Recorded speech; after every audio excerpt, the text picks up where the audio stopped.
make a class reservation with your studio, you'll first want to locate the class that you're wanting to attend.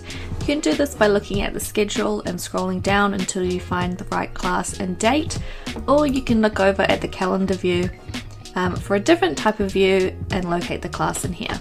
So once you've located the class that you want to go to, you want to click through to that, and then you'll see the button there that says reserve my spot in class. Simple as clicking this button, you'll see the thank you message is shown indicating that your reservation has been successful. You can add the reservation to your calendar if you'd like, but you should also get an email confirmation for the reservation.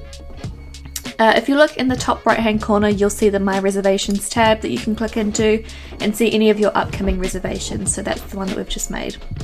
Hopefully this helps.